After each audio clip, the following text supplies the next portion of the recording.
তুমি যদি তোমার কাজকে সেলুট করো তাহলে দেখবে তোমাকে আর কাউকে সেলুট করতে হবে না। তো তুমি যদি তোমার কাজকে অসম্মান করো, অমর্যাদা করো, এমনকি তুমি তোমার কাজকে ফাঁকি দাও, তাহলে তোমারই সবাইকে স্যালুট করতে হবে।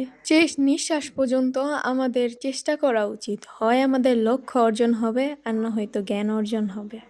নিজের ইতিহাস লেখার জন্য কলম নয়, সাহসের প্রয়োজন। জেতার আসল মজা তো তখনই যখন সবাই তোমার হারের অপেক্ষা করে। চেষ্টা বন্ধ করা না পর্যন্ত কেউ তোমাকে হারাতে পারবে না। তুমি যদি কখনো তোমার ব্যক্তিত্বর দিকে লক্ষ্য না দাও তাহলে তুমি কখনোই সফল হতে পারবে না। এখানে প্রচেষ্টার মর্যাদা বড় হয়, এখানে গুরুত্বকেও মাথা নত করতে হয়। যতক্ষণ পর্যন্ত না কিছু করবে ততক্ষণ অসম্ভব করে মনে করবে। যে নিজেকে খরচ করে দুনিয়া তাকে গুগলের সেংরেন্স বলে। মনে রাখবে, পৃথিবীতে কোনো সমস্যাই তোমার সহায়তার চেয়েও বড় নয়। ভাগ্যও তাকেই রাজা করে আর নিজের কিছু করার দক্ষতা থাকে না। জীবনে সবকিছুর ভয় থাকলেও কষ্টের কোনো ভয় নেই। বর্তমান যুগে বন্ধুত্বটা ততক্ষণই টিকে থাকে ততদিন পর্যন্ত আপনিও বেকার, আপনার বন্ধুও বেকার। বন্ধুত্ব নিয়ে কখনো গর্ব করবেন না। এমন একটা সময় আসবে যে আপনার বন্ধু আপনার গর্ব ভেঙে চলে যাবে। এমন একটা সময় আসবে যখন বন্ধুদের কাছ থেকে কখনো এরকম কোনো এক্সপেকটেশন করবেন না যে সারা জীবন আপনার সাথেই থাকবে ওরা। বন্ধুরা সাথে থাকলে ভালো, আর না থাকলে আরো ভালো। অনেকটি মন মানসিকতা সবার রাখা উচিত, ফলে একটা সময় পর গিয়ে প্রচন্ড কষ্ট পেতে হবে। এভরিওয়ান, আসসালামু আলাইকুম। আপনারা সকলে কেমন আছেন? আজকে আপনারা তো দেখতেই পাচ্ছেন আম্মু কি রান্না করছে।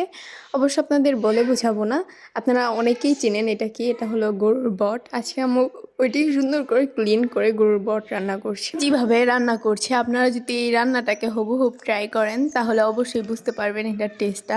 আম্মুর হাতের রান্না এমনিতে অনেক মজা, তারপরও মাটির চুলার রান্না। আর বটটা তো খেতে ভীষণই মজা, তাই আপনাদের মাঝেও শেয়ার করলাম। র এবং সিম্পল কিছু উপকরণ দিয়ে আম্মু আজকে বটটা রান্না করেছে। আর যে কেউ হাতের কাছে যেই মশলাগুলো আছে ওইগুলা দিয়ে অনেক সহজে রান্না করে ফেলতে পারে। অলমোস্ট আম্মুর বট রান্নাটা শেষ, এখন পরিবেশন করে নেওয়ার পালা। আপনারা দেখেই বুঝতে পারছেন যে কালারটা কি পরিমাণে অ্যামেজিং হয়েছে।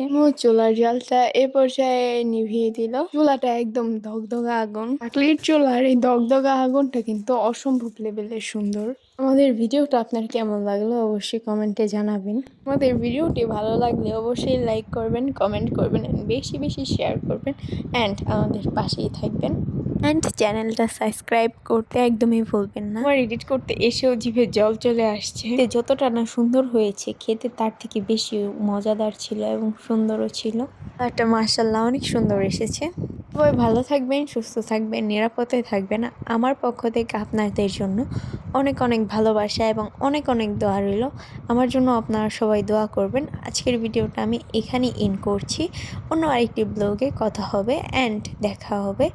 আর আমার ভিডিওটি ভালো লাগলে শেষ পর্যন্ত দেখে যাবেন। Tata and take care.